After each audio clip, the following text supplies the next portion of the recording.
On a deeper level, Master Shantideva is praying for the successful birth of every spiritual person.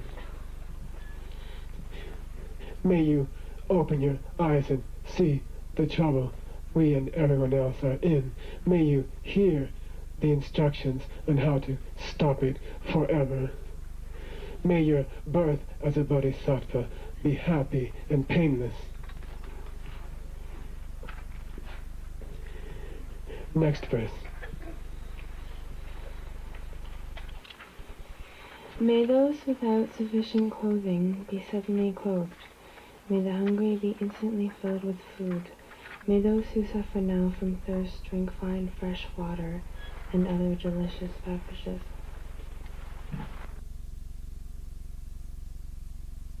Just wrap up as well as you can. In the morning, people would count the dead people. During the winter, how many people died in town last night from lack of clothing?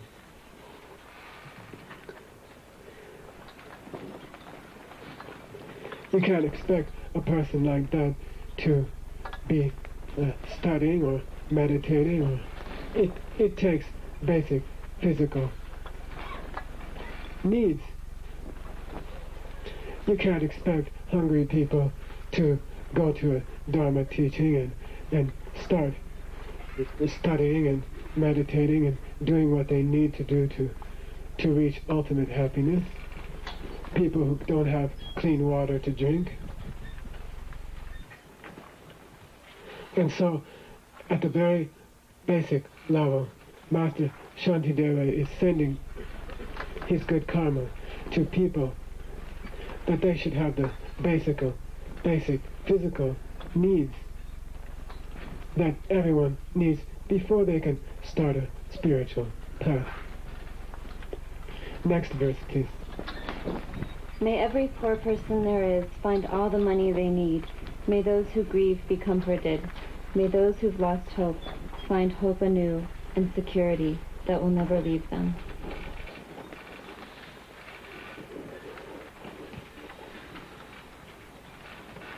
If you don't have enough money to pay the rent, if you're always living in debt, if you don't know what you're going to do, if you have this kind of anxiety constantly, you can't practice Dharma.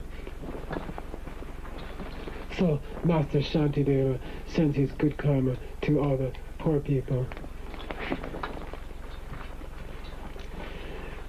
Then he prays for people who have lost hope, who are grieving. Oftentimes, people come to the Dharma only after a major problem in their lives, maybe only after their husband or wife has died, or their mother or their child. And deep down inside, they are very hurt. Deep down inside, they have lost hope. We see many people like that come. They come to teachers when they've had this kind of suffering, and it's almost impossible to help them. While you are in a deep state of grief, while you're in a deep state of depression, while you're in a deep feeling that no one can help you, that there's no security, if people don't have very basic mental security, physical security, it's very difficult to help them and teach them. So Master Shantideva is praying for those people. He is sending his good karma to them. Next verse, please. May every single being who's sick within this entire universe be suddenly totally cured. May every kind of disease ever known to living kind vanish now forever.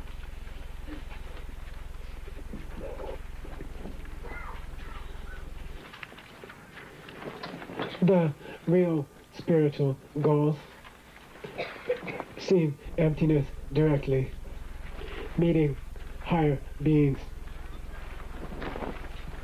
developing ultimate compassion. They take strength, they take training, they take learning, they take meditation. And you can't do that if you're sick. Sickness is one of the great obstacles to all spiritual practice. And so Master Shantideva is sending his good karma to people who are sick. Then he sort of reveals his real game.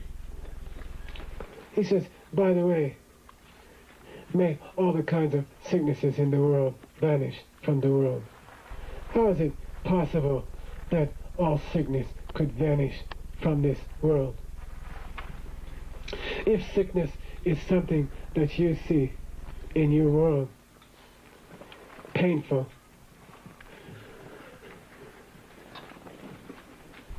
then it has come because we failed to take care of others in the past. If we truly dedicate our good karma to sick people, then slowly we will begin to see less and less. In your world, there won't be any sickness, and you won't ever see a sick person because there won't be any. Master Shantideva is showing you the real point of his chapter. You yourself will be the one to remove sickness from this world. I know that it's a difficult idea for many of us, and I think maybe you think I'm just being poetic or trying to be inspiring. It's not that. Each person here, sooner or later, will be the one to remove sickness in their world from all other beings. We spoke about it before. I think it's worth mentioning again.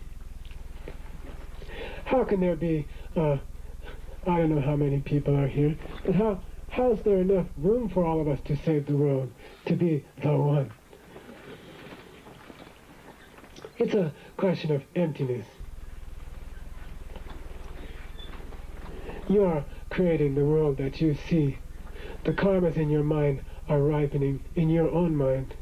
You will become the one to save these people on this world. You will be the one. There are people sitting here who can see that.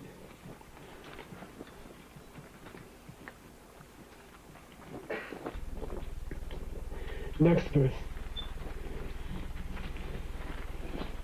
May all those in any kind of fear be suddenly freed from it. May those imprisoned be released. May those downtrodden come to power, all of us living then as family, in harmony with each other.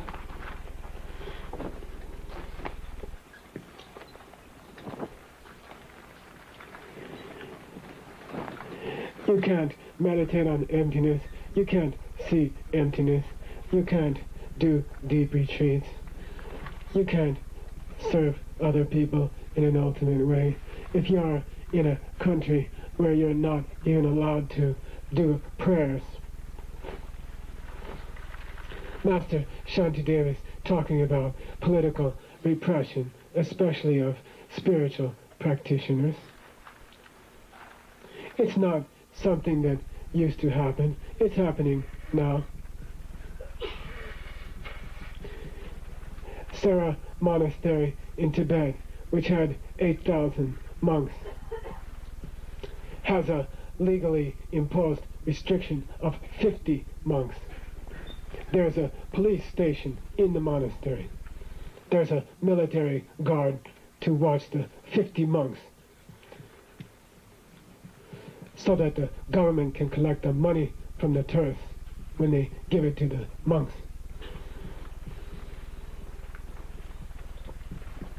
The nuns in Tibet have been raped, beaten.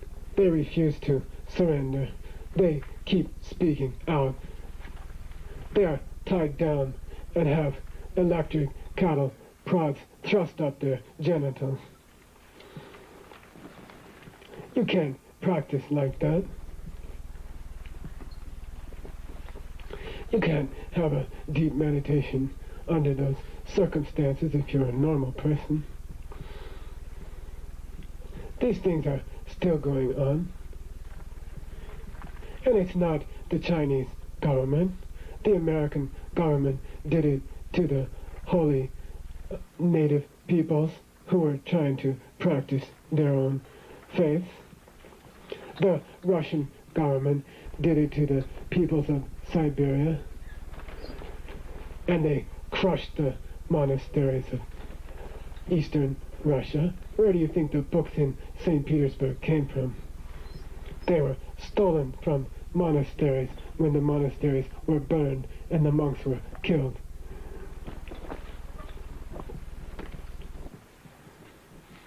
So all of the governments are doing it. Our government is doing it. We are indirectly helping that. We are all like that. Master Shantideva is not a fool. He grew up in the court of a king. He knows politics. He makes an interesting prayer at the second half of the verse.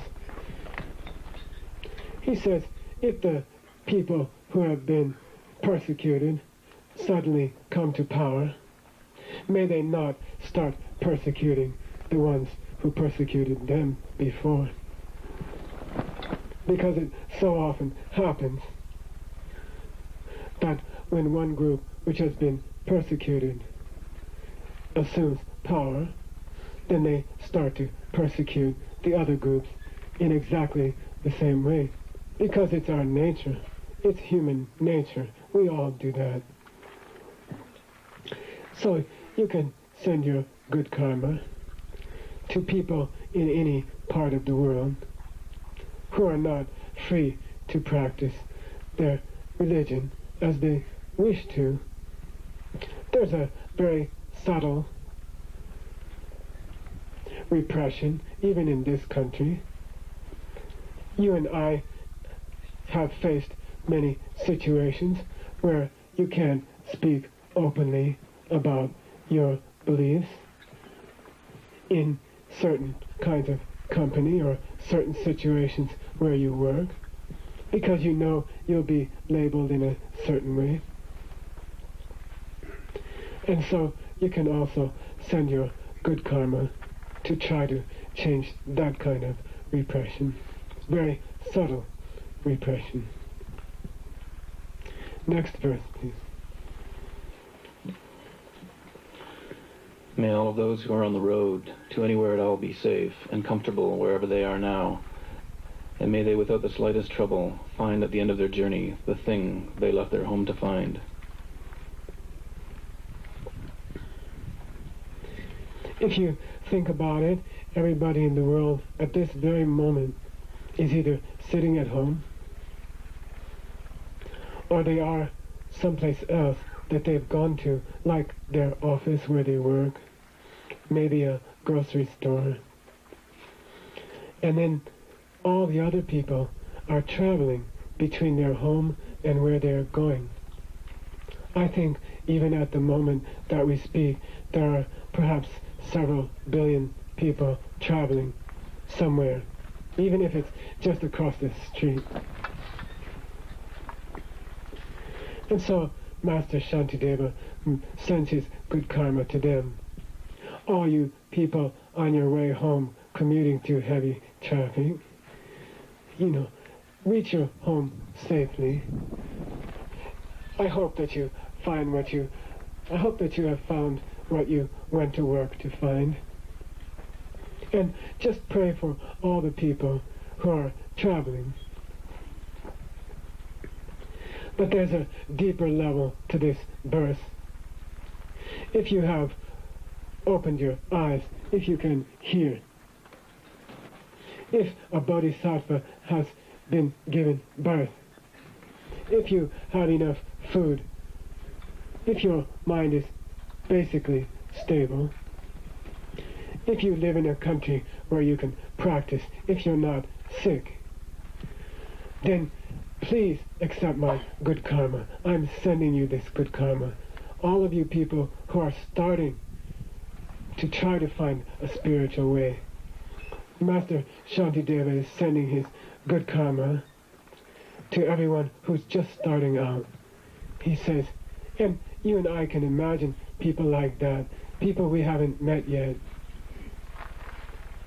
people who will hear one of you teach someday, and you pray for them. Send your good karma to your future students. All of you will become a teacher. Many of you are already teaching. It is a beautiful, wonderful thing. Send your good karma to your future students. They are just leaving home now. Next person. May all those who've left dry land to travel in boats or ships accomplish all they set out to do. May they cross the dangers of the waters and then return safe to their homes and the arms of friends and family.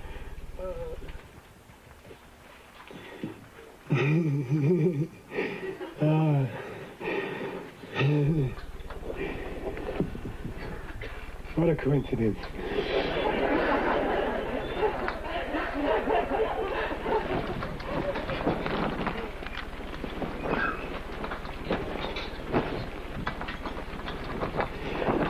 You have to understand that getting in a ship in Master Shantideva's time was extremely dangerous.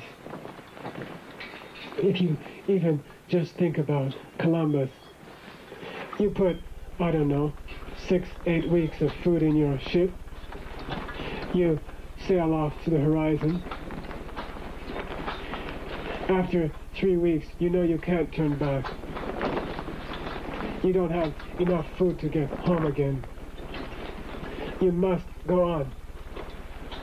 Even though you don't know what's ahead, you maybe will die in the ocean. We can read the stories of Lord Atisha's travel to meet his guru.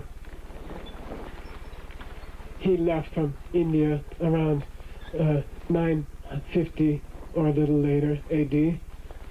It took him, I believe, a year to get to Indonesia. He went for one reason, to learn what you are learning today. And the stories of the dangers.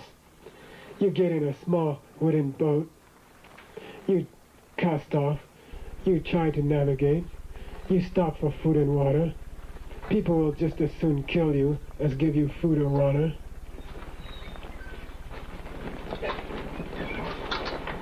And most people who undertook these journeys died.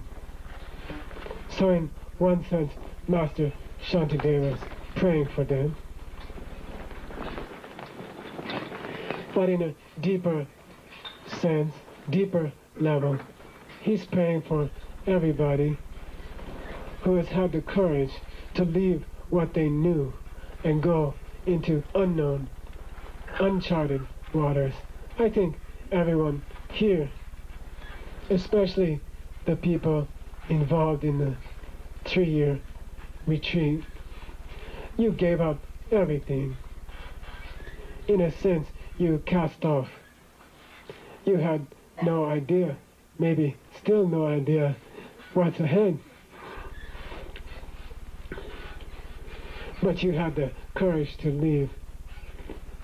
You had the courage to leave what was obviously death. And Master Shantideva is sending you his good karma. He says, everyone who's had the courage to leave security, everyone here, all of you, have left some kind of security. I know that it's very hard sometimes. I lived for many years in a small community in New Jersey. I believe most people thought I was a fool. I didn't have a regular job. I was trying to study with this unknown Lama. And it was very hard socially. The pressure to know that everyone believes you're a fool. I went one day, something special happened. I met a man. He asked me, "What do you do for your living?" I said, "I'm a cook. I cook at a church." And something special happened, and I knew he was thinking I was a complete fool. And I think everyone senses that it's hard for all of us to have left the normal life in the sense of people thinking we are intelligent or we have a good career or it's difficult. And in a sense, you have cast off from what you knew, believing that there may be something higher, and you are just sailing out to open water. You are very brave in a whole world. You are swimming upstream in the Mississippi River. You are very brave. Master Shantideva is sending you his karma to help you. Next verse. May those who travel a barren waste or mistake their way, who wander lost, suddenly come upon new companions and find their way easily, free of fatigue, without the slightest danger of things like thieves or wild beasts.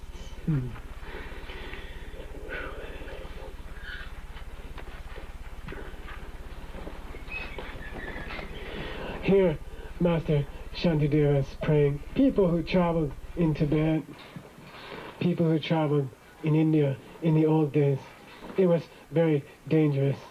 There was no police. There were no hotels to stop at. There were no interstate highways, no airports. It was extremely dangerous to travel. And many people died.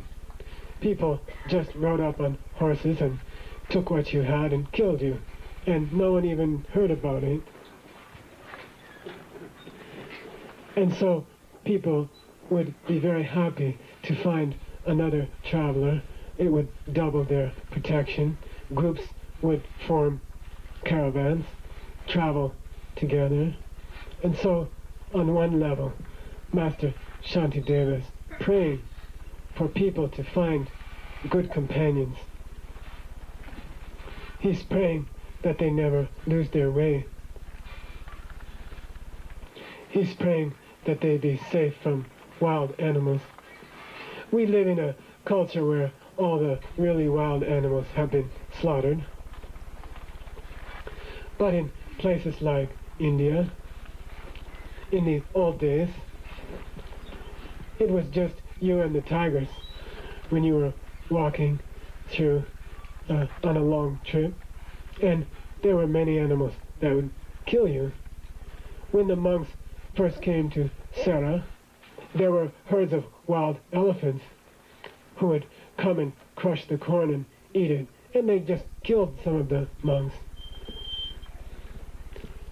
When they tried to stop them, we live in a world where there are no such animals in our country, but it was a real danger in those times. There's a deeper level here. If you hope to travel a spiritual path, you need companions. You need friends. It's much easier, you are much more likely to succeed if you are living around other people who have the same vision, who have the same faith, who have the same devotion. It's one of the greatest joys of being in retreat here, is that the people serving the retreat, the teachers who grace us with their presence, all the people who come to help, and the retreatants themselves are all very dedicated. They have powerful devotion.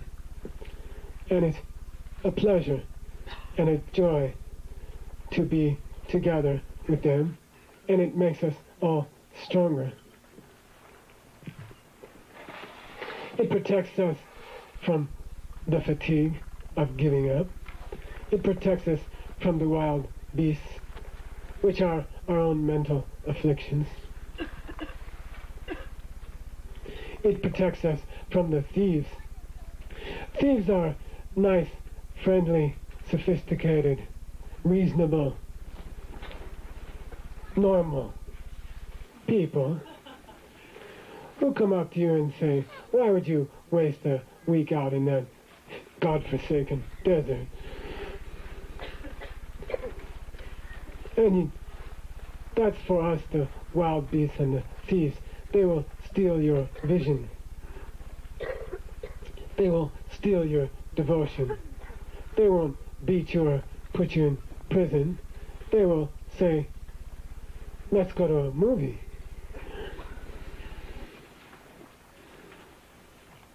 And you'll forget what you were supposed to practice. And so being with other like-minded people, dedicated people, is very powerful. Master Shantideva is sending his good karma that everyone should have friends like the ones we have here. We are so blessed. Next verse. May holy angels come and protect all those who live in fear, with nowhere to go, no path to follow. Small children, the elderly, those with no one to help them, those who cannot sleep, those who are troubled, and the insane.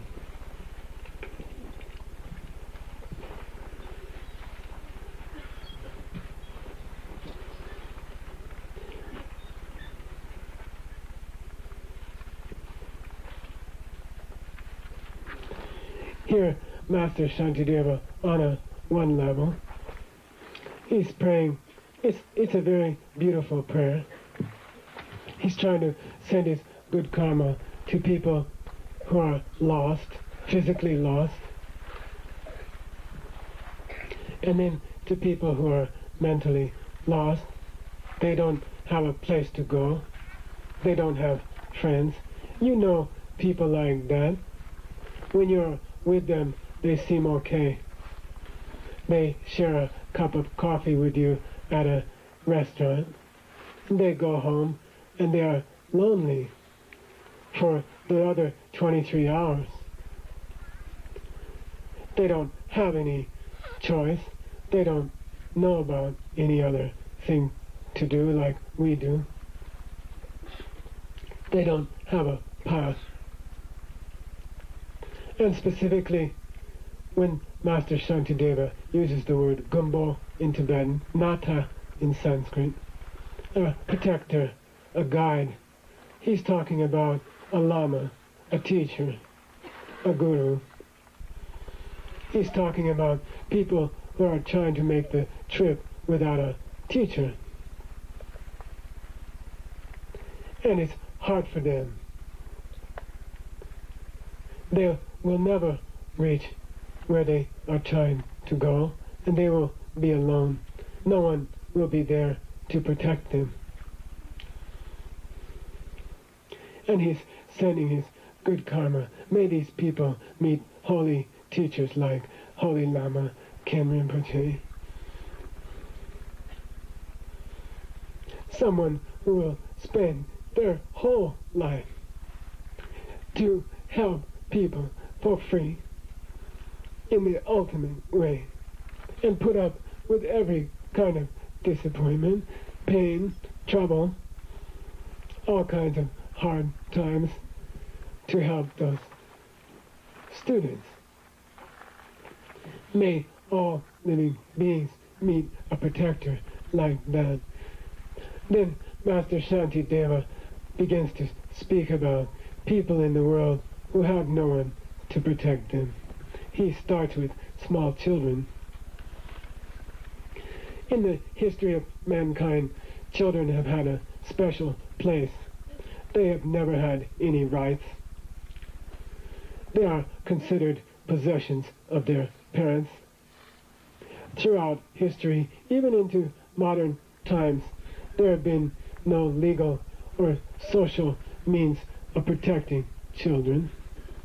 They don't have protection. The idea in our society that a young child has the protection of society as a whole is completely new, and it's very flimsy. People still believe that a child is like an animal who is possessed by the parents, and whatever the parents do to the child is a private matter. They don't have other protectors. The same is true of the elderly. When I first came to serve Holy Lama, there were many elderly Kalmyk Mongolians in our community because they all came here after World War II at the same age. So everyone reached 70, 80 at the same time. And so one of our main activities was to help them find nursing homes and then go and serve them in the nursing homes. I had never really been in a nursing home. I was shocked. I couldn't believe it. It was like a hell realm. There's one in which people were just screaming all day, all night. There was another where you had to walk down an aisle to visit a friend, and people were sitting on each side of the corridor, and they would just reach out to touch a person. They would look at you with this look of utter misery. They hadn't even been able to touch a person. The children come at the beginning once a week, then they come once a month, then they come once a year, and there's no one to help these people. We would leave them the comics. We would give them a rosary to do their prayers. We would leave a little Buddha image that they could have next to their bed. The next time we came back, it was always gone. We said, "Where's the rosary? Where's the Buddha image?" They said, "Is there any nursing home worker in this room?" We said, "No." They said, "Then I can speak." They take them, they steal them. "Oh, why didn't you call us?" "How can I call you?" Those are the people I have to ask to use the phone. They watch us. They listen to what we do. If we complain, we don't get our medication at night. The bedpan isn't changed. They forget to visit us during meal time. There's a blackmail going on in nursing homes. The staff is often underpaid. They are bitter. They oftentimes are abusing the patients, and the patients can't say anything. They don't have a nata, they don't have a gumbo, they don't have a protector.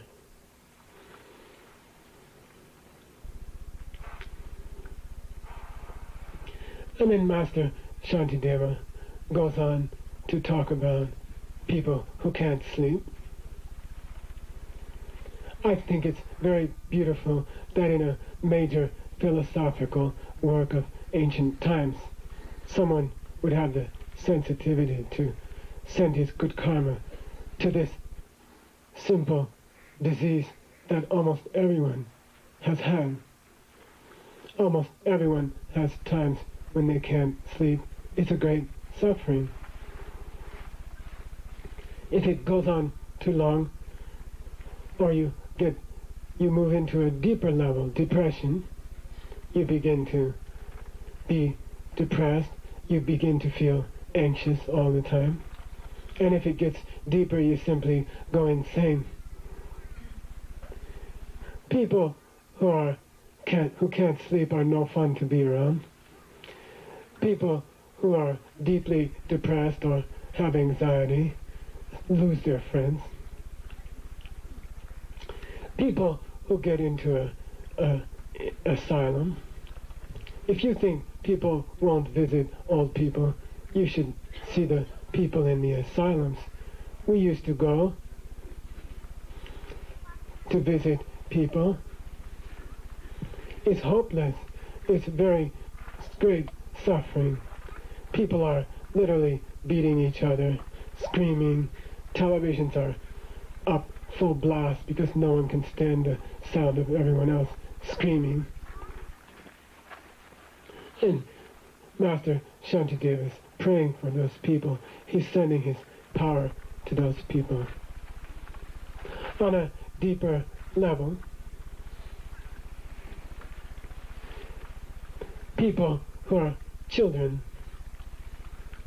you know, many of you, it's a code word for people who haven't woken up yet, people who are still like children. They are walking very patiently, slowly, ignorantly to their death. Everything they do to make themselves happy is backwards. Every action they take during the day is only giving them more pain. They don't understand. They are just like small children with a huge pack of razor blades cutting themselves. They don't even know. They don't understand. So Master Shantideva is trying to send them good karma. Elderly doesn't mean old people. It means people who have lost hope. Half the people in the world are wrapped up in their lives, and half of them have finished so much life that they believe there's no hope anymore. People past a certain age refuse to believe there's any choice but to live the way they're living. It's particularly frustrating as a teacher to meet a good person, a sincere person, but who's gone past a certain age, and you say, you could learn to stop all these things. You could learn to change. You could change your body. You don't have to live like this. You could reach a holy paradise before you die. And they just don't believe it. They don't think it's possible. They've gone past a certain point of age where they can't hear it. And so Master Shantideva is praying for them. When he speaks about people who can't sleep, people with mental anxiety, depression, insane, he's not talking on a literal level. On another level, he's talking about people who haven't discovered kindness. People who are going crazy in this life because they are trying to serve themselves first. And this makes people crazy. If you are truly working for others, if you truly live for others, if your heart is stolen away by the idea of serving others, you will sleep like a baby. You will never feel depressed or anxiety. You can't. You won't. They all come from blindness.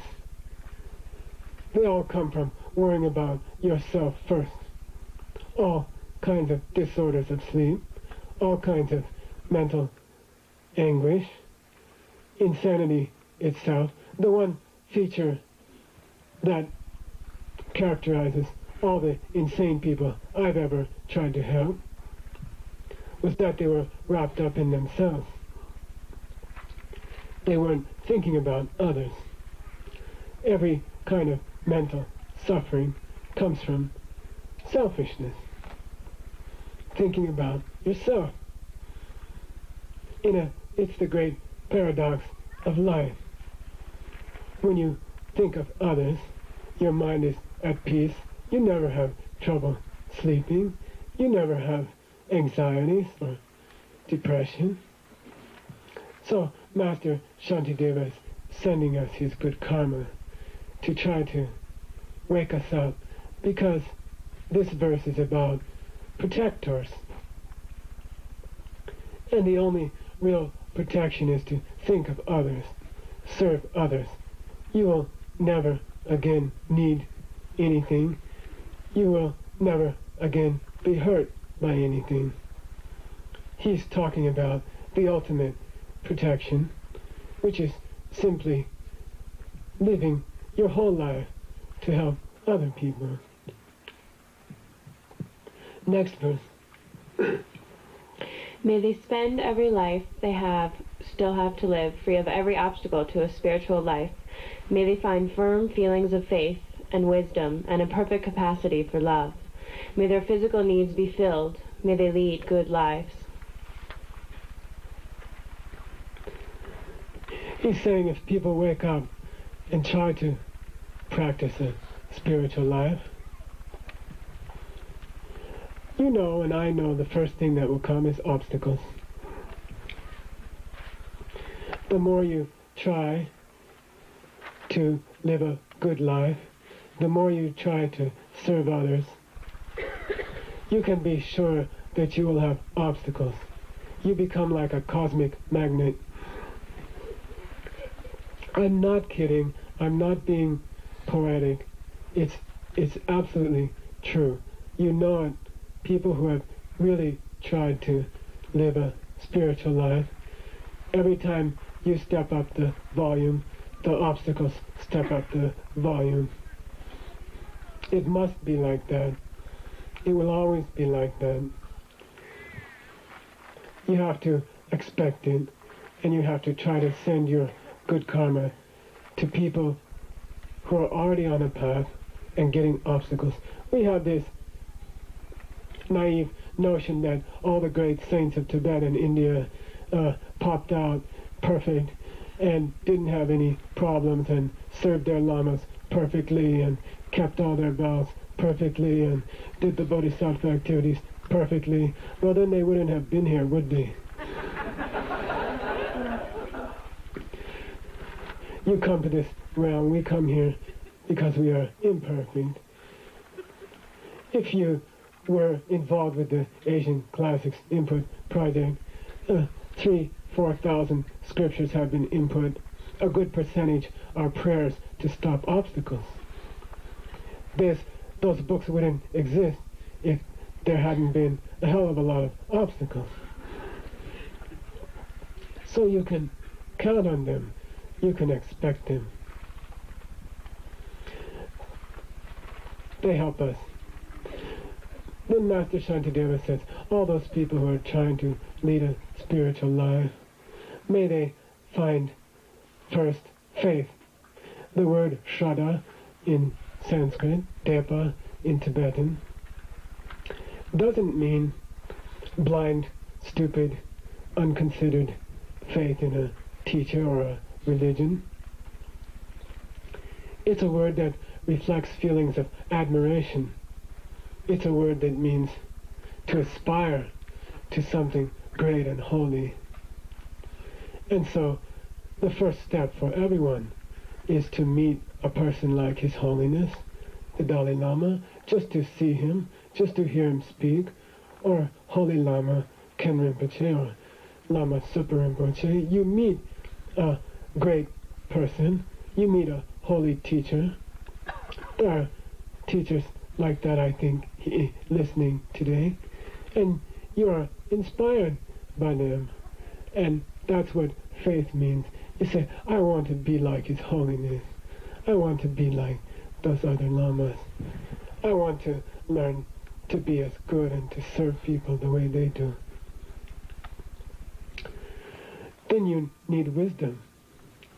Wisdom discriminates between wrong paths and right paths.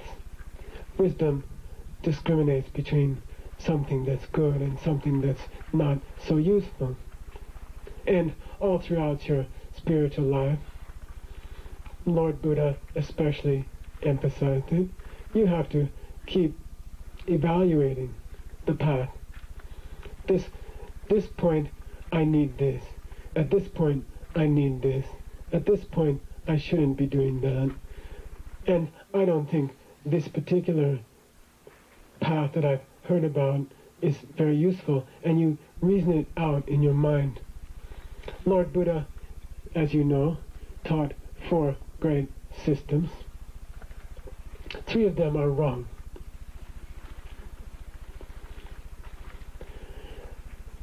But the lower 3 were necessary for people who didn't have enough wisdom.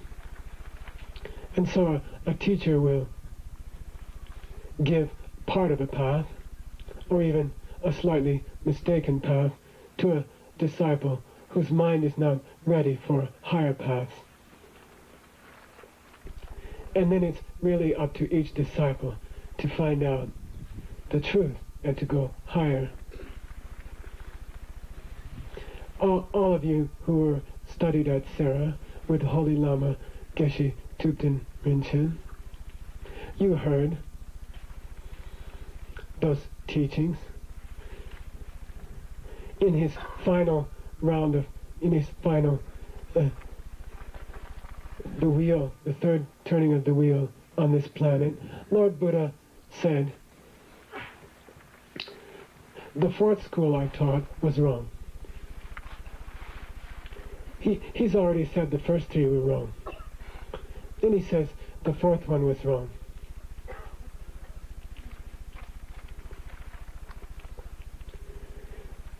And then he passes from this world. And so people are left with having to figure out which one is the right school. And in the end, Lord Buddha says, you must learn, you must have wisdom, you must figure it out. You can't just take what teachers say literally. You have to learn you have to use your wisdom. If you hear a teacher teach something, you have to check it out. If it doesn't make sense, you have to leave it. If you see something of higher benefit, you must drop the thing of lower benefit. Then lastly, you need love. We are all millions of years apart, possibly, in our spiritual lives. It's not just one life. There are people here who are maybe millions of lifetimes ahead of other people here. And so oftentimes it's hard to communicate. The person who's a million lifetimes ahead may be extremely close to the final goal. How can they speak to us? What can they say to us? How will we understand with the great gap between us? It's love. Love can break through all of those problems of communication. We don't always understand what people around us want or what they are trying to do, or it's hard to make them happy. But if you have love for them, it breaks down all the other differences. If you really love other people, then all the other differences go away.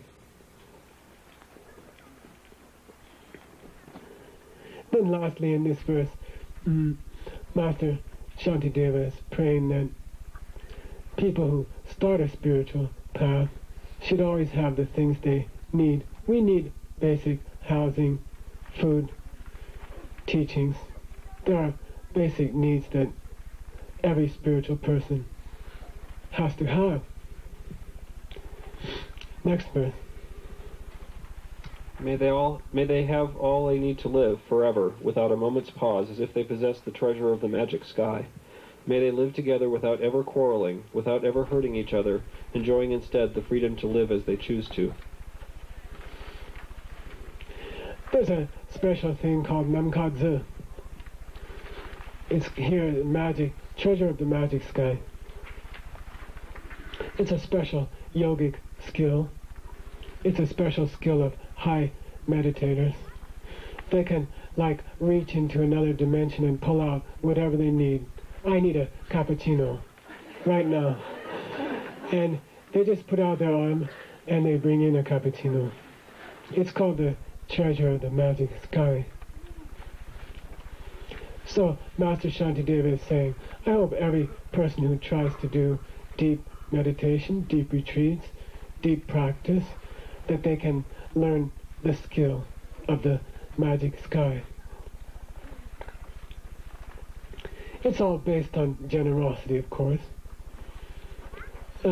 These great meditators have perfected the art of giving to others. And so, whenever they need something, they can call on that karma, and it comes immediately.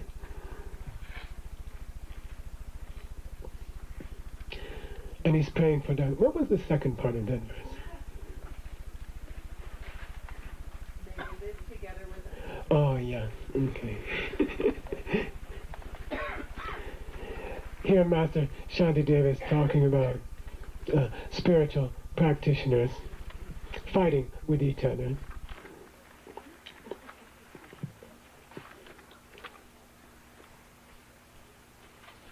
If people are millions of years apart on their spiritual paths, it's natural that they would think that the other spiritual paths they see are wrong, and to struggle with those who follow those paths. I think it's really important for each of us to understand that all of us are at different levels. We are at completely different levels. If there's such a thing as past lives and future lives, then it's very possible that people in this room are thousands of years away from each other. If person A stopped all spiritual progress today and person B worked for thousands of lifetimes, they might catch up. So naturally, we see things differently. And naturally, different practices are useful for different people at different stages in their lives. So it's especially foolish, and you are breaking your first bodhisattva vow, if you criticize other spiritual paths, or demean other spiritual paths. Also, I think it's important to say, especially in our countries, a person on a spiritual path, such as the Tibetan Buddhist tradition, just as one example, you have to be a real hard ass. You have to be very stubborn. You have to work against the whole culture. The whole American culture is telling you from the time you were a child that it's important to make a lot of money, or that impressing other people is important, or that it's important to eat a lot, or it's important to have good sex with many different people. It's important to indulge yourself. It's important to get what you want. There's only one life to live. Live it as full as you can. And most of those spiritual ideas are just funny, or they don't really work, or they're for older people who have no other hope. And your whole culture is telling you that. The people here are struggling against the entire culture, hundreds of years of ignorance. It's very hard. People here have to be tough. People here are stubborn. I think even if you could be with the retreatants for a few hours, you can't stay in a little yurt for 2 years, struggle, if you're not stubborn. And naturally, when we get together, 5, 6 incredibly stubborn people,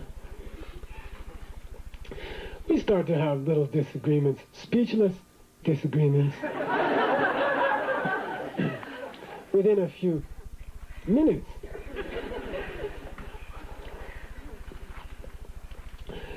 That's our nature. What I'm saying is, if you go on a spiritual path, if you're working very hard, you won't succeed unless you're very stubborn. And then when you put stubborn people together, they start to have disagreements. And Master Shantideva is saying, you know, may all the people practicing spiritual paths live in some kind of harmony, even though they're all stubborn. Okay, next. May every person who is small or shy, who has no confidence, become strong and full of grace. May those who've lived a life of need and suffered from it physically recover in resplendent health. Many of the early commentaries on this work, and there are many commentaries, they say Master Shantideva is praying for short people. Master Shantideva is praying for people who don't have confidence. Master Shantideva is praying for people with low self-esteem. Master Shantideva is praying for people whose appearance is not very beautiful, physical appearance. But if you consider where the verse is located in the context, he's obviously not talking about that at all. There are 2 great lessons in this verse. The first is, we have to be willing to take risks in our spiritual practice. We can't be complacent. You have to keep moving up. Every time you reach a new level, you have to go up to the next level. You don't get anywhere without taking risks. They should be intelligent risks. I'm not saying that people should just walk out in the desert with no food or water and sit down and meditate on a rock. But there comes a time in your practice, normally you're alone in your room, you're meditating, you have a chance to go up to another level. It's a little scary. Maybe you're alone. Maybe you sense it might be a little bit frightening to go. But you have to jump. You have to take a risk. You can't be tentative. And Master Shantideva is sending his good karma to us. Be willing to take risks. You don't get anywhere if you just lay back and do what you used to do and you're comfortable with. I think of any kind of physical exercise. You could think of weightlifting. People who are serious weightlifters, they always add another 2.5 pound weight at least every few days. They move up to the next level. They take a risk. People who are serious dancers like ballet, they will tell you, when I practice, I try to do something new. I try to push the envelope. And it hurts sometimes. Sometimes I fall. Sometimes I twist my ankle. But it's the constant willingness to push the envelope ahead that makes people great. I've had the honor of having several teachers show me the yoga asanas, the physical postures which help your channels open. And several of them have had serious injuries in their practice because they pushed the envelope. And they are teachers now because they were willing to push the envelope, and they became great from pushing it, from taking new risks. Again, I want to emphasize it's not to take stupid risks, but to continue to push yourself. And Master Shantideva is sending his good karma. I think the second half of the verse is talking about people who took a risk and failed. We, especially the people in retreat, we often try to push up to another level, and then we have a big fall. Maybe you spend a week in bed. Maybe you think you're going crazy. Maybe you get what we call a wind condition, and for 3 nights you can't sleep. Your hands are shaking. And so Master Shantideva is praying for people who took a risk, people who tried to push the envelope, and then they went a little beyond their ability. And he's saying, may you recover. And I think it's a beautiful thing to send your good karma to. There are many people who have tried this or other spiritual paths in this country, and they reached a serious obstacle, and they seriously hurt themselves. I've seen many students of many traditions, physically, mentally, emotionally, they pushed a little too hard. Perhaps they lost all their faith after that. Perhaps they actually hurt themselves physically. And Master Shantideva is saying, get back up, try to recover, and then get back to your practice. Next verse. May all who live in a place in society where they're not treated right transform forever to a position ideal. May those who are looked down upon be raised up high, and their arrogant friends be tumbled to the ground. 20-something. And still it was difficult for them. A male yogi will get honor and a big meal. And then if a woman comes the next day, everyone thinks she's something dirty. Everyone assumes she's some kind of strange or crazy or immoral woman. And so Master Shantideva is specifically praying here that people who are in a place in society where they have strong pressures on them not to be spiritual should be able to overcome those pressures, and that it should switch. I think in this country there's a strong prejudice. People think that paths like Tibetan Buddhism are restricted to people who wear red robes or people who sit in a yurt all year. It's a kind of ignorance and a kind of prejudice. Lord Buddha intended, strongly intended, that people should be able to live a normal life with a family if they choose to, with a career if they choose to, and that by using those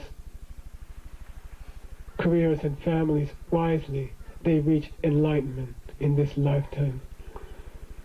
He taught the secret teachings, tantras, specifically to people who were engaged in business or in running governments or who had family lives. And so there's a kind of prejudice nowadays if you don't wear a red suit, people probably won't come to hear you teach as much. If you lead a family life, people will assume that you're not having deep meditations and seeing emptiness, or that you've possibly already entered a divine realm in your living room. And Master Shantideva is praying that that kind of ignorance and prejudice should be removed. Then he does a very strange thing. Is this the last verse? I think so. Then we'll finish. I'm sorry it's so long. But I would really like to finish the whole chapter, and we have to do this much each day. He says, may people who are low in society get some kind of position, and then may their arrogant friends tumble to the ground. What kind of bodhisattva would make a... What kind of bodhisattva would pray? What kind of bodhisattva would send his good karma to crush arrogant people to the ground?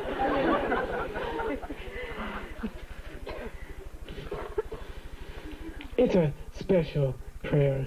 Master Shantideva grew up in the politics of the court. It was a very dangerous place, treacherous place.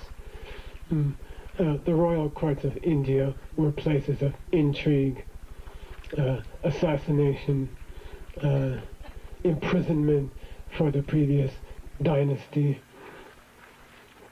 He has seen the cruelty of the court. He has lived, he was the highest socially in his whole country. When he prays that those who are high should be tumbled to the ground, he's not praying that people should be unhappy. He's praying that people like him, who grew up in a high position, like you and I have grown up, we are consuming, I believe 10% of the people on earth consume 70 or 80% of its resources. We are in that 10%. We are in the higher edge of that 10%. You and I have grown up with tremendous comfort, rights. You and I, if the earth is being raped, it's because of the level of comfort that you and I are demanding and we grew up with. And what he's really praying is that we should learn to fall down to the bottom. Purposely, on purpose, you and I should be willing. We should see that simplicity is the real treasure. We should be willing to fall down. You have to understand that when Master Shantideva left the throne, you don't understand what a king is in India. A king owns everything and everybody. A king can come into your home without knocking, point to your wife and say, I want her now. And she leaves. A king can walk into your house and take your children. A king can ask you to leave your house immediately because he owns you and he owns the house. This is what a real king was. But Master Shantideva gave it up to become a monk, a yogi. Monks were dropped out of the caste system. Still in India, when you make that move, you become casteless. You drop down below the lowest caste. You are worse than an untouchable. But Master Deva, Shantideva, Lord Buddha himself, Siddhartha, Lord Atisha, many great lamas of the past, they did this voluntarily to themselves. They went from king to filth voluntarily because they saw it was best for them and for others. So really, Master Shantideva's praying for all the friends back at the court, someplace where we can do our meditations and reach high goals without all the distractions. So this is the meaning of this verse. That's all I have today. I ask you, please, when you go home, think about what you have done for the 3-year retreat. Crystallize in your mind. Don't think of it in your brain. See it in your heart. Back behind your heart, a crystal drop. This is the main seat of your consciousness. In that crystal drop, your good karmas are ripening, flowering, and from that crystal drop at your heart, the world is appearing to you. So if you focus on some good things you've been doing, and you crystallize that karma in your mind, and then you send it out to one of the goals that Master Shantideva has mentioned today, which is mostly people starting out on the spiritual path. Send it to them like clear light, crystal. This is the level on which your drop of consciousness operates. It's not on a verbal level. It's not on a physical level. It's not on a mental level.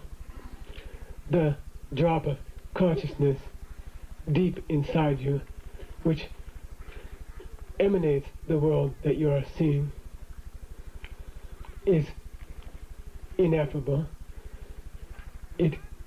Power moves from one drop to another like crystal light, like ripples of crystal light.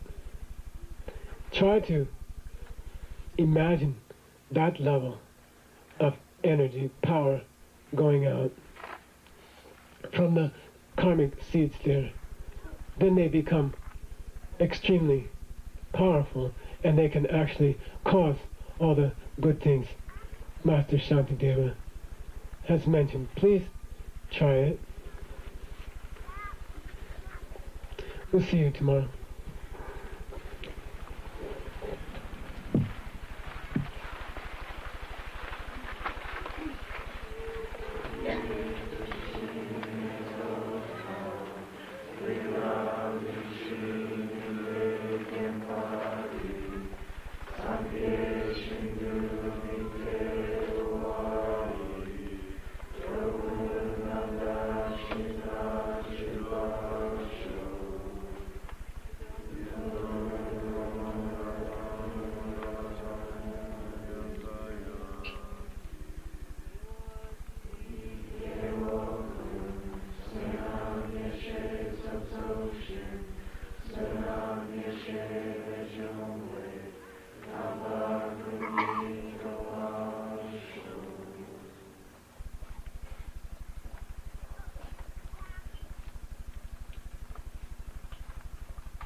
So first, I'd like to meditate for a few minutes.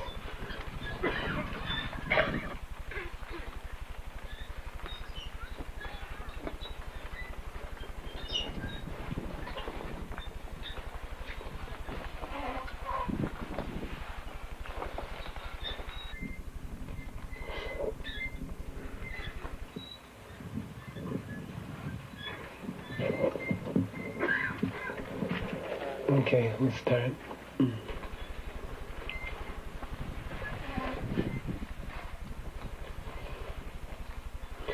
First, I'd like to say I'm sorry we went so long yesterday, and I didn't know the time. And this morning I was thinking how to make it shorter. But I can't see cutting the story of Jesus, and I couldn't see shortening Master Shantideva's work. So we'll just take 2 breaks instead of 1. So try to say some cookies and things.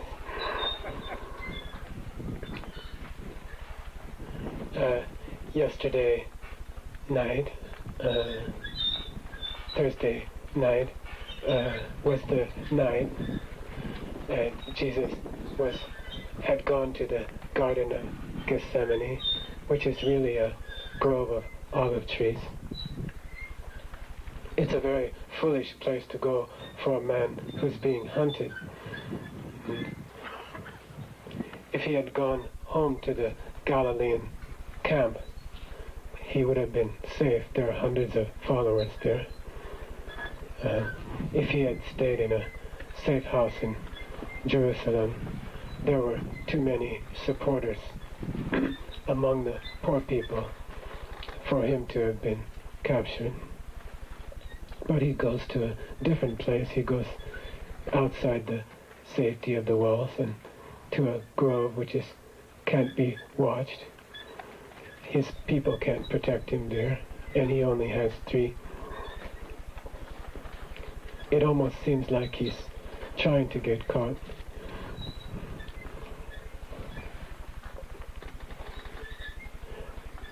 Then they come, the thugs of the religious authorities, and they tie him up with his hands behind his back, and they lead him through the city in the dark. It's about midnight or later.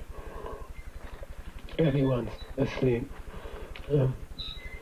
They take him first to the wealthy section of town, which is not far from the temple.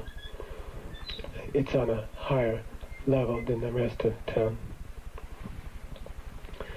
And to a very beautiful mansion of a man named Annas. He's the former high priest of the temple. The position of high priest has been a very holy one, and very holy people have held it for 1,000 years. In Herod the Great's time, just before Jesus, he imprisoned the former high priests. He killed many of the members of the Council of Elders, the Sanhedrin. And these high priests are sort of cooperating. Annas is old. He has a sincere concern that Jesus will stir up the common people who are very poor, and then the Romans will crush everyone. So he asked Jesus, "What have you been teaching?" And Jesus says, "I've been teaching in the temple. Every day I come openly. You know what I'm teaching. I don't say anything secretly." And then a guard hits him in the face and says, "Be more respectful." Then the former high priest says, "Are there witnesses who can say what he's been telling people?" And people come and say things, but they're all confused and contradictory. And finally, the old man is frustrated. He says, "Jesus, just answer me one thing. Do you claim to have direct contact with divine things, the divine?" Because this is the special realm of the high priest, to be in contact with the divine in the room, the inner sanctum of the temple, and only then once a year, where the tablets of Moses and the holy laws were kept, which is as good as God. And Jesus says, "Yes, I am in contact with divine things." And the high priest tears his clothes from his chest and says, "A common man saying this is not proper, and so I think you're guilty of what people accuse you of." They take him next to the house of the high priest, the new high priest. This is the son-in-law of the former one. His name is Caiaphas.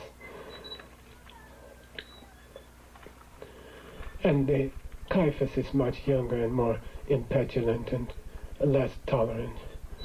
And he questions Jesus, and then at the end the thugs cover his head with a cloth, and then they beat him on the face. And they make fun of him. They say, "If you're a prophet, you'll easily be able to tell which person's fist is which."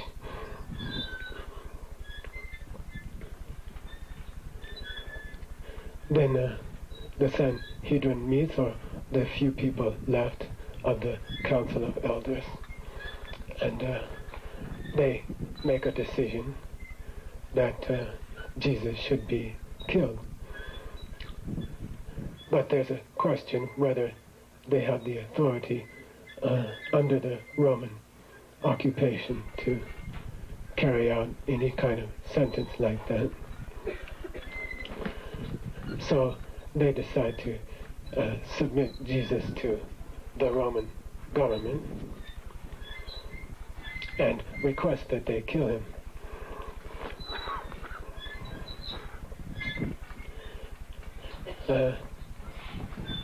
This is now Friday morning. This is this morning. And the whole city is getting ready for the holiday. If something is to be done, it must be done today. There shouldn't be any work done on the Sabbath, Shabbat, Saturday, and including the killing of a person. So they lead him to the fortress, Antonia fortress, next to the temple, in the early morning, and the Roman governor, military governor, has agreed to hear the case. His name is Pontius Pilate. He's known for his cruelty and his hatred of the Jewish people. Later, he will be taken to Rome and tried himself by the Roman authorities for his intense cruelty to those people. So it's a very dangerous place to be going. The Romans are occupying another people's city. The people hate them, and the Jewish people are very strong. They are very good fighters. They have withstood many invasions before. This is nothing new. Jerusalem is the crown of the Eastern Mediterranean. Every king wants to own it. So the Roman troops are like, I think of them like American troops in Vietnam. They are surrounded by the foreign people. They are hated. Every chance someone gets to slit a throat of a Roman soldier, they try. And they're uptight, they're nervous, and they are very violent and well-trained people.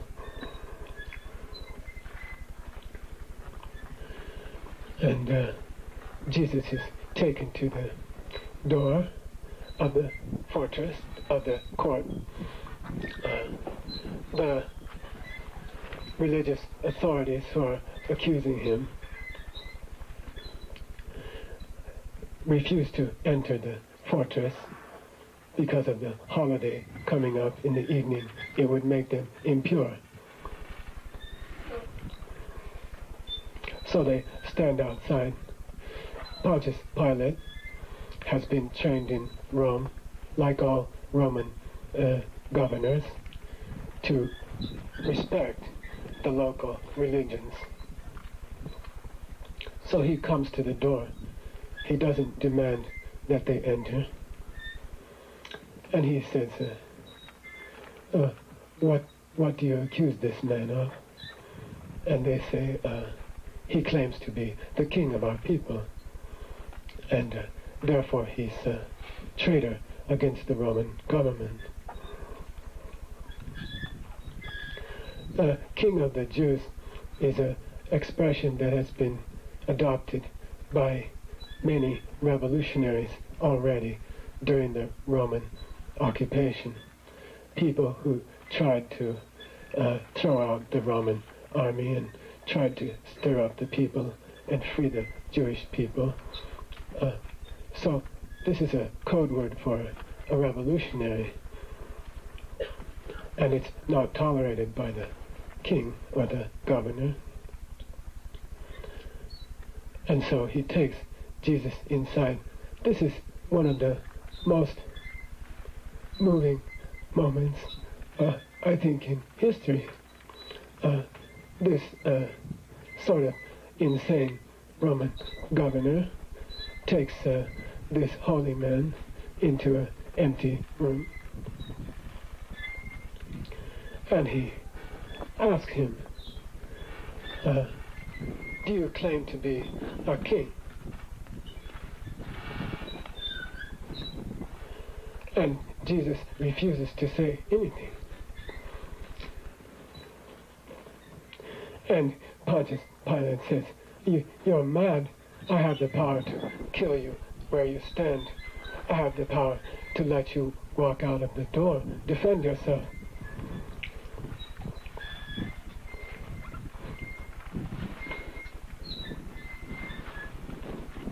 And finally, Jesus says, thou sayest. It's all he answers. Thou sayest. It means, you say I'm a king. You thinking I'm a king. It's your thought. It's your mind. It's not mine. You are seeing me like that. It's a very powerful statement about emptiness. He is about to die. All he can say is, it's your perception. It means each person is seeing me differently. The religious authorities see me as a threat. The poor people see me as a messiah. Other poor people and people in the whole of Galilean, Judea, Samaria, they see me as a crazy man or as a heretic. It's your perception. It's just your perception. And yesterday he has spoken so clearly about karma. Put the sword away, Peter. Those who live by the sword will die by it. And so, really, in these two wonderful days, yesterday and today, he has taught about the two most important ideas of all religions. First, that what you do to others plants a seed in your mind, and you see things coming back to you. Why? Thou sayest, because things are empty. Everything is your own perception. You live in a world of shapes and colors and decibels. Your mind organizes them into people. Your mind organizes them into sounds, words, my words. And so things are empty. Each person's mind is forcing them to see something different. Why forcing? Because the seeds in your mind are forcing you. You don't have a choice. No one wants to hurt. No one wants to hear bad things. Your mind has bad seeds. Your mind organizes things into bad events. These are the two great truths of the whole life, of the whole universe. Jesus has expressed them so beautifully and so gracefully under such circumstances as death. Pontius Pilate mulls it over for a few minutes and then says, "Come on, tell me really, do you think you're a king? It's all I need to know." Jesus answers, "I'm not a king like you people are. If I was a king like that, the thugs couldn't have gotten me. People would have come to rescue me. My kingdom is a spiritual place. It's a different realm. People can only come there who understand the truth of what I say. Other people listen to what I say and they get bored or tired or think I'm crazy. And they don't even see the other kingdom. I'm a king of a kingdom you can't even see, perhaps."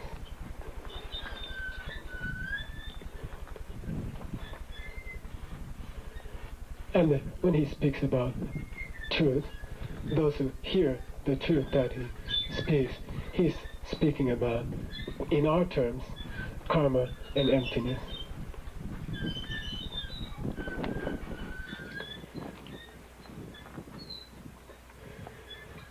Pontius Pilate says one more thing to Jesus. It's the last thing he will ever say to Jesus. He says, "What is truth?"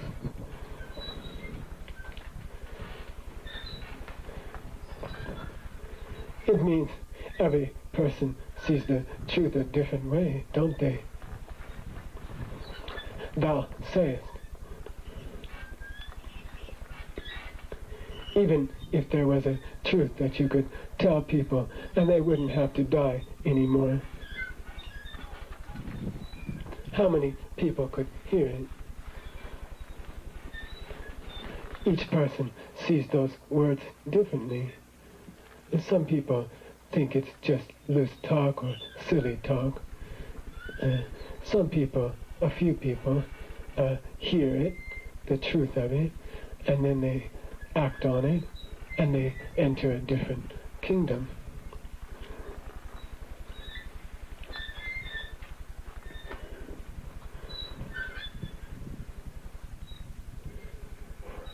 Pontius Pilate goes out to the porch. He approaches the religious leaders. He says, I find no fault in this just man.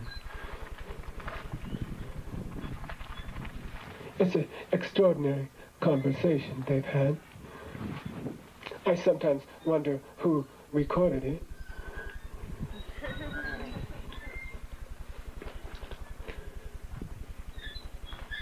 It almost seems as if Pontius Pilate is part of the plan, some kind of bigger plan.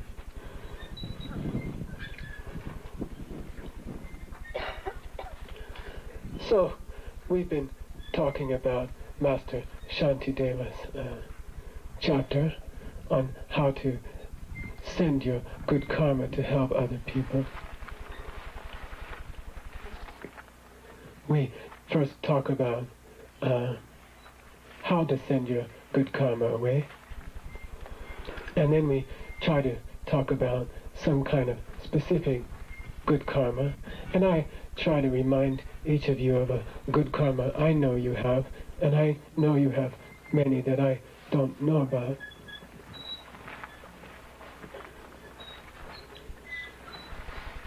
And then we go to Master Shantideva's text to get some hints about where to send our good karma, because he sees so much more than we do.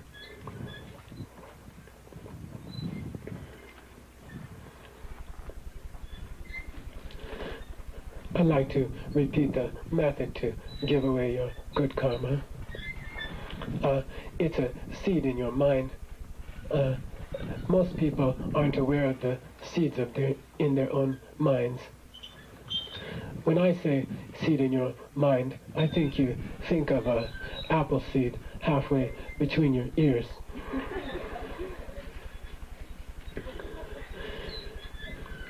Try to think of it like a tiny sliver of diamond or crystal, and it's in a tiny dot, a crystal dot like water that is at the level of your heart,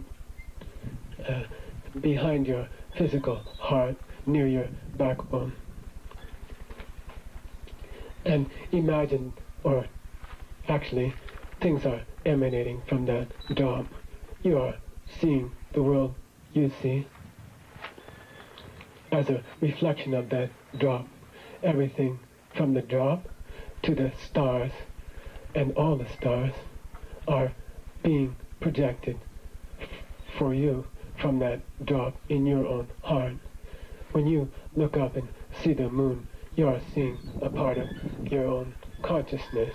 When you look up and see the sun, you are seeing an expression of your own mind.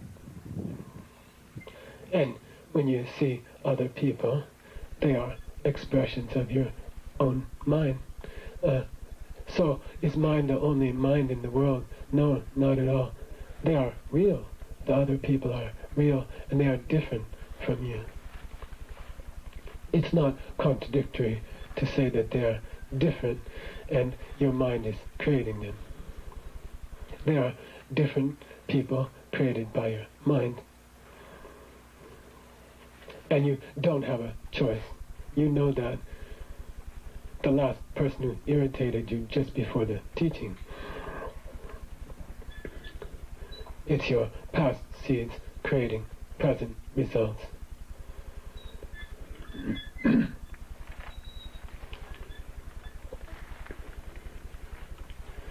And so there are 3 levels at which we can change reality. There are 3 methods of going to heaven. The most primitive one is to try to manipulate outer events. I like to think of it like cement. I learned a lot about cement when we built Holy Lama, perfect in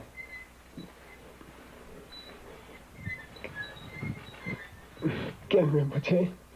And I didn't know about cement. We tried to make his sidewalk.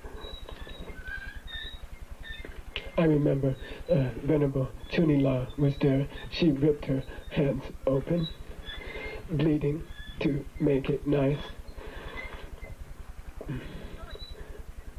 But you learn that after it hardens, after about half hour, 45 minutes, it's too late to do anything.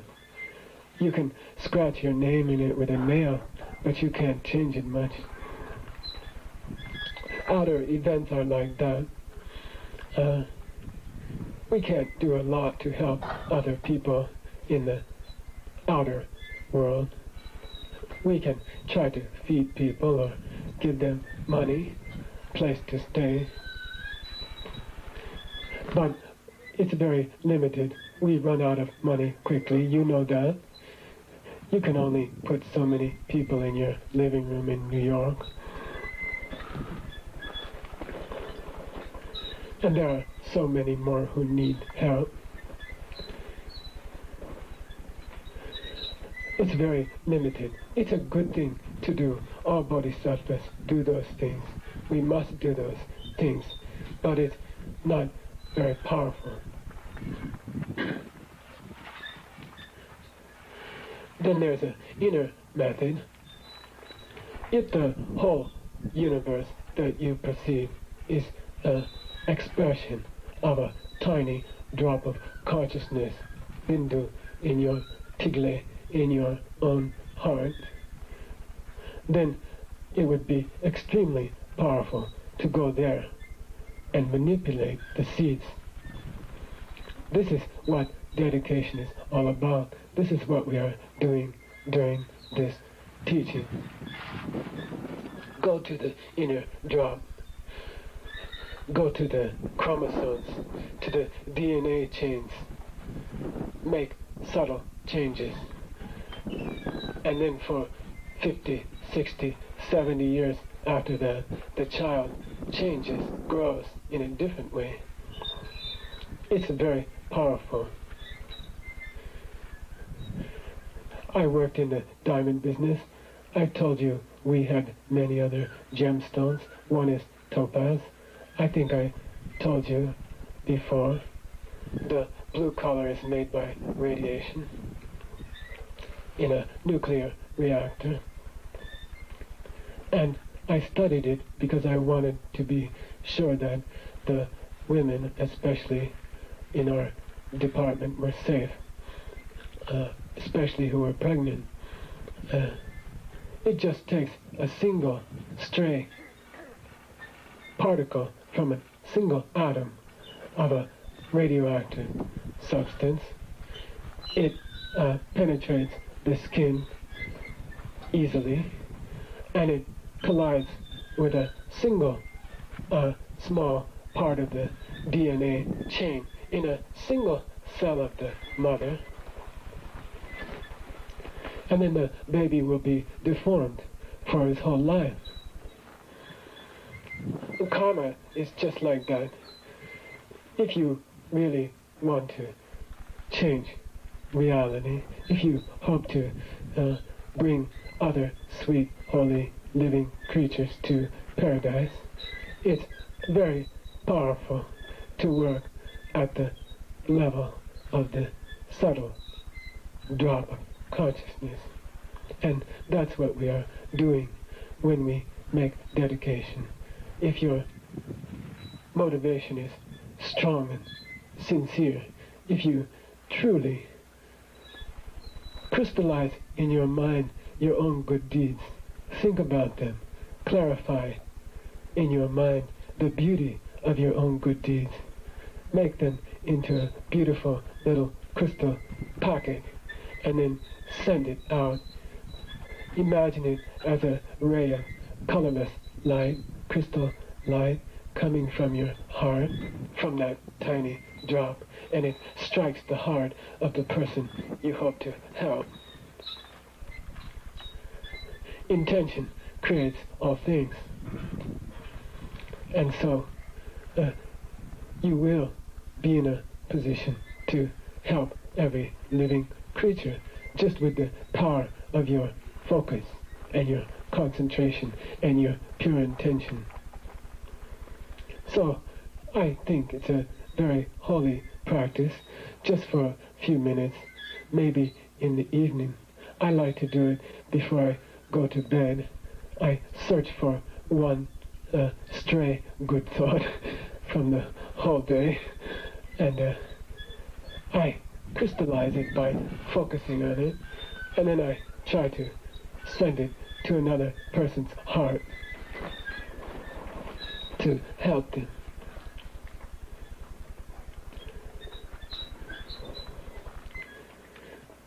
And there's a third method. We are sort of hard-headed. We have trouble believing what I just said about the drop of consciousness and seeds of karma.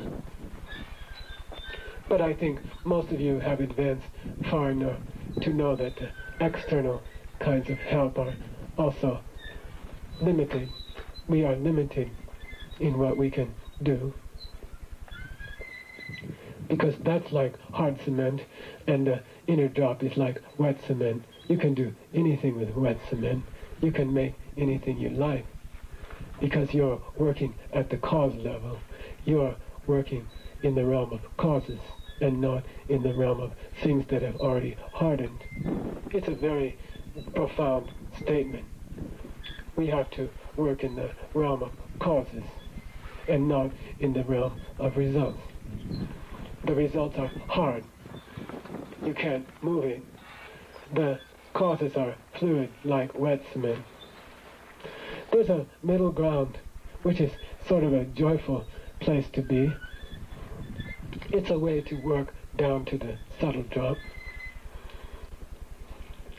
It's a kind of dedication that is more physical and easier to believe. And I would like to share it with you. I believe it very much. I enjoy it a lot. I think it's a very joyful and beautiful practice. And it's like this. You undertake a virtuous project, a good project.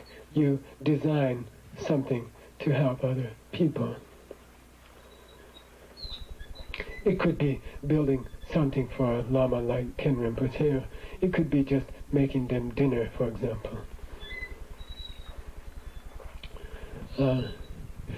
We used to do it in Howell a lot. You go to the store, you spend a few hours. Those of you who are caretakers, I think among all the retreatants, I can appreciate what you're doing. For 8 years, I went to the store, stood in those stupid lines, read the National Enquirer from 3 feet away, because I'm a monk.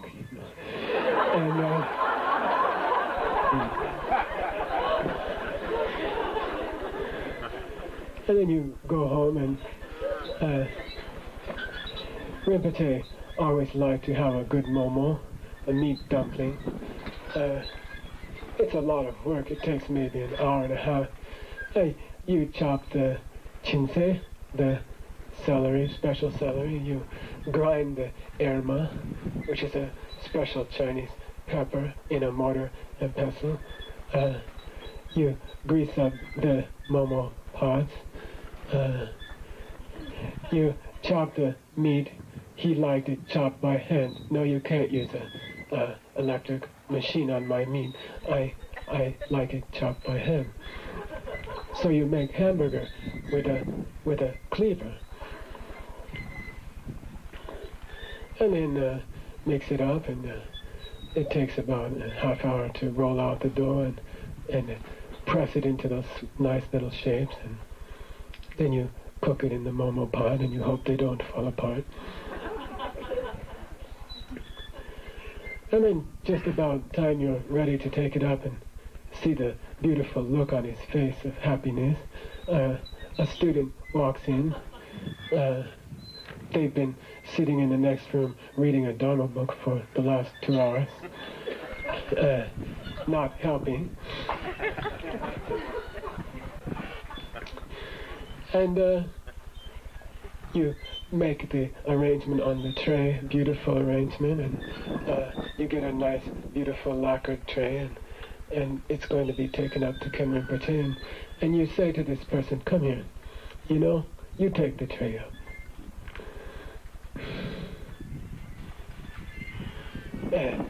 And you, of course, they say, sure.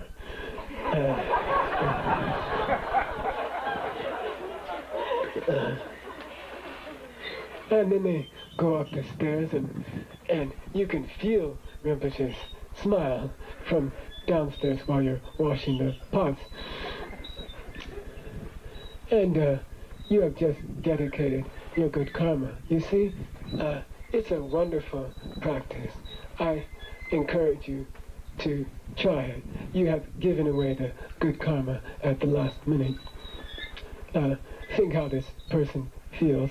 Rinpoche isn't supposed to know they didn't cook the momos. He looks up, the tray is in their arms. He gives them this huge smile.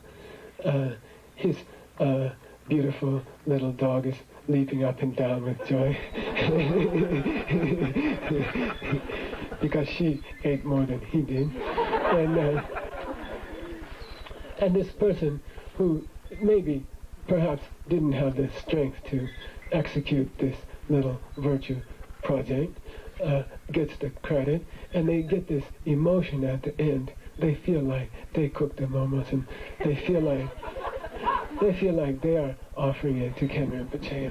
It plants a powerful seed in their mind for the future. And so you have given away your virtue at the last minute. It's a beautiful way to live. We did it with his house. We built the 2-story part. It was very hard. He left for India. He said, have it done before I get back. It was winter. We didn't have much money. We had to do most of the work ourselves. And it was very discouraging that almost no one came to help, maybe a few people. Some people even came and watched us working. One person, I remember, came and demanded that we leave and take him to the store to buy groceries. But at the end, when the whole house was finished, there was only one thing left to do, and that was put the tiles on the floor. Even a small child can do this. You paint the floor with glue and you just slap the tile down. And we invited all the people who didn't help.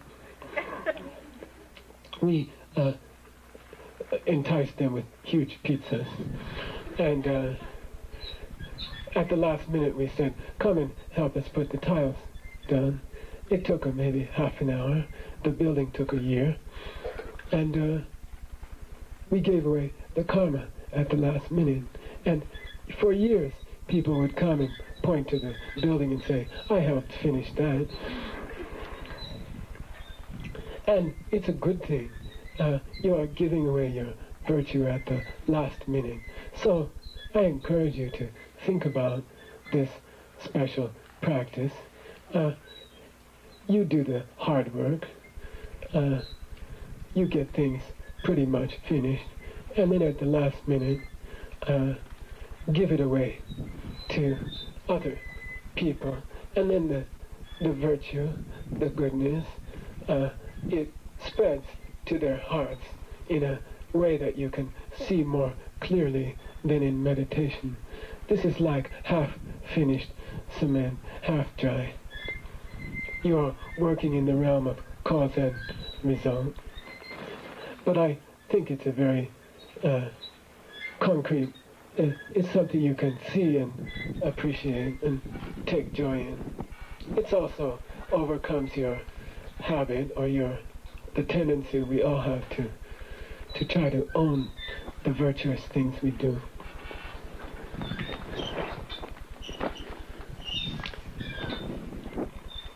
I'd like today to remind you about all your good karmas. Tonight, when you try this crystal seed idea, you're going to have to pick a good karma. I think it's one of my jobs to remind you about all the good things you're doing. Yesterday, we spoke about the good karma of a 3-year retreat and how hard I think hundreds of people have contributed. The few of us here in retreat are so blessed to have so many people working. And it takes that many, I think.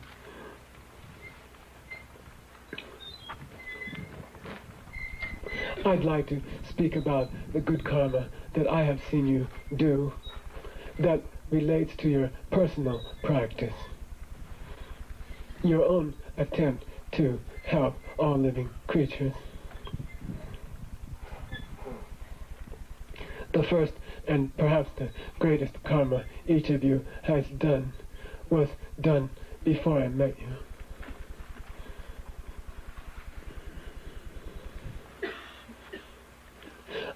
I know one person who has come to these teachings here and elsewhere, who had 4 sons. She desperately wanted a daughter. Her 5th child was a daughter. She was so happy. Her husband and her daughter went on a trip. They stopped at a highway rest stop. A huge truck came and crushed them. The daughter died. The husband was crippled for a long time. That's why she came to the Dharma. I have seen people coming to these teachings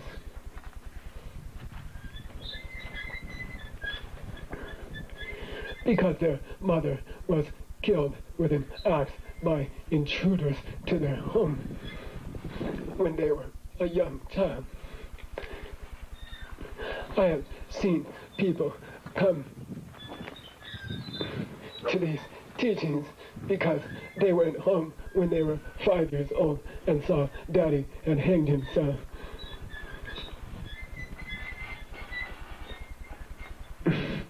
I have seen people come to these teachings because they had AIDS and they were about to die and they died.